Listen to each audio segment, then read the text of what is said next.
নমস্কার বন্ধুরা, গতকাল ৩রা সেপ্টেম্বর অর্থমন্ত্রী নির্মলা সীতারামন জিএসটির নতুন সংস্কারের কথা ঘোষণা করেছেন। আর এই সংস্কারের ফলে নিত্য প্রয়োজনীয় দ্রব্য এবং অত্যাবশ্যকীয় দ্রব্যের জিএসটির রেট কিন্তু অধিকাংশ ক্ষেত্রেই কমছে। আর এর ফলে আমাদের শেয়ার মার্কেটে কিন্তু এর উপরেতে একটা পজিটিভ প্রভাব পড়বে। তো এই নতুন জিএসটি সংস্কারের ফলে শেয়ার মার্কেটের বিভিন্ন সেক্টর বা ক্ষেত্রে কিভাবে এর প্রভাব পড়বে, আজকের ভিডিওতে এই নিয়েই বিস্তারিতভাবে আলোচনা করব। সবার প্রথম যে সেক্টরটা পজিটিভভাবে প্রভাবিত হবে সেটা হচ্ছে এফএমসিজি সেক্টর। এফএমসিজি সেক্টর বলতে বোঝায় আমাদের যে সমস্ত নিত্য প্রয়োজনীয় দ্রব্য বা জিনিস আছে সেগুলো এফএমসিজি ক্যাটাগরির মধ্যে পড়ে। আগে এফএমসিজি প্রোডাক্টের ক্ষেত্রে অধিকাংশ ক্ষেত্রেই জিএসটির হার 12 কিংবা 18% ছিল। বর্তমানেতে অধিকাংশই নিত্য প্রয়োজনীয় দ্রব্যের ক্ষেত্রে এই জিএসটির হার কমে হয়ে গেল 5%। কিন্তু আমাদের মধ্যবিত্ত বা গরিব মানুষদের ক্ষেত্রে ভালোই হবে, কারণ অধিকাংশ নিত্য প্রয়োজনীয় জিনিসের দাম যদি কমে যায় তাহলে কিন্তু এই জিনিসগুলোর ডিমান্ড বৃদ্ধি পাবে, চাহিদা বৃদ্ধি পাবে। রুরাল এরিয়াতে বা গ্রামীণ এরিয়াতেও এই সমস্ত প্রোডাক্টগুলোর দাম কমে যাবে এবং তাদের চাহিদা বাড়বে। তাহলে এক্ষেত্রে কোন কোন কোম্পানি লাভবান হবে? দেখুন, যে সমস্ত কোম্পানি এই এফএমসিজি প্রোডাক্ট তৈরি করে তাদের ক্ষেত্রেই লাভবান হওয়ার সম্ভাবনা বেশি। তাহলে এই জিএসটি সংস্কারের ফলে এফএমসিজি সেক্টরেতে কোন কোন কোম্পানি লাভবান হবে? প্রথম যে কোম্পানি আসছে সেটা হচ্ছে HUL বা হিন্দুস্তান ইউনিলিভার। এফএমসিজির অনেক প্রোডাক্ট এরা তৈরি করে, এরা লাভবান হবে।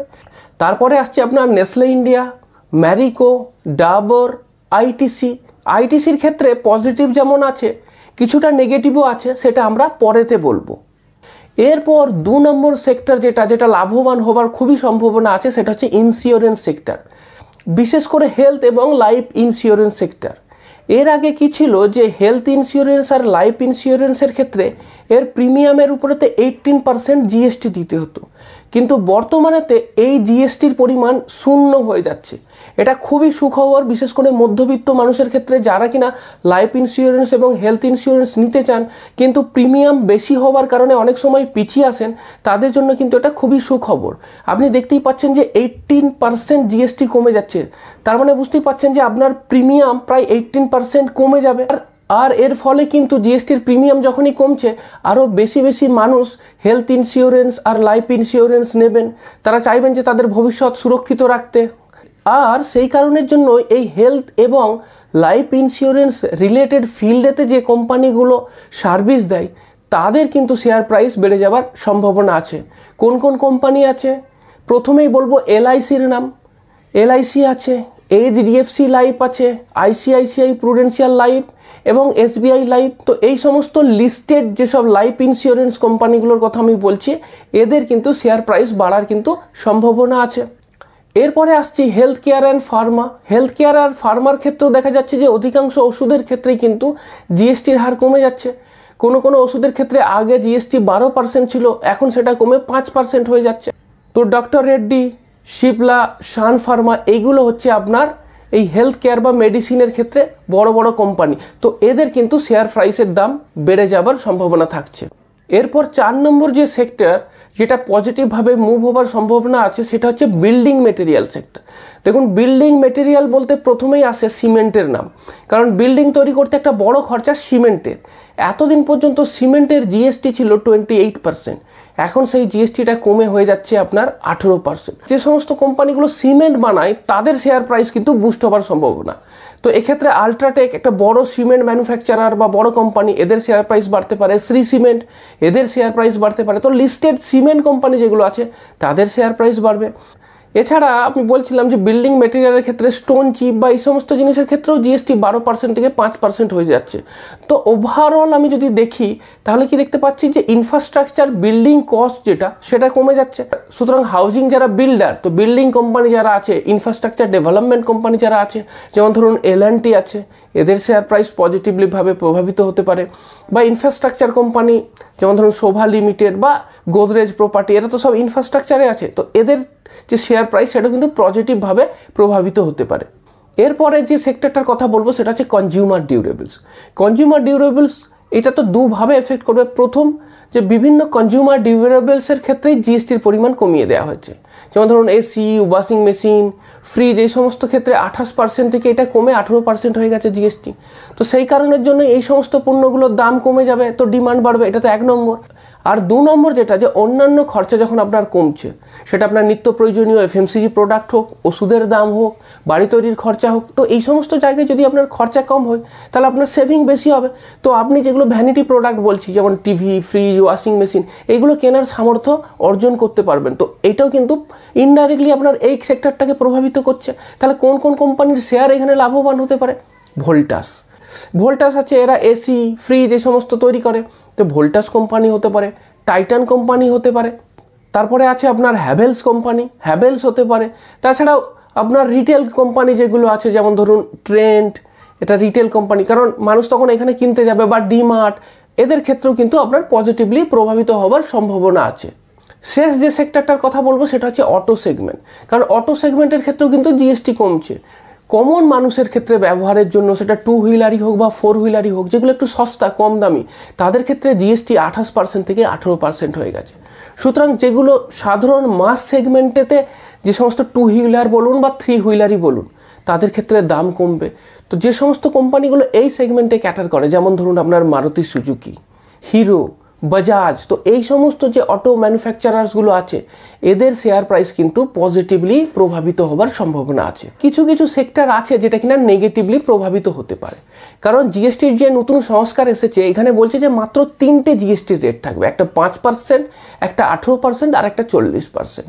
তো আমাদের নিত্য প্রয়োজনীয় এবং অত্যাবশ্যকীয় যে সমস্ত পণ্যগুলো আছে, সেগুলো মেনলি সবই আইদার 5% অথবা 18%-এ আছে। কিন্তু আরেকটা যে জিএসটি স্ল্যাব আছে বলছিলাম 40%, সেটা কিন্তু বিভিন্ন সিন প্রোডাক্ট মানে কি, যেমন ধরুন আপনার তামাকজাত প্রোডাক্ট, মদের প্রোডাক্ট, তো এই সমস্ত সিন প্রোডাক্টের ক্ষেত্রে আপনার জিএসটিটা 40% হয়ে গেছে।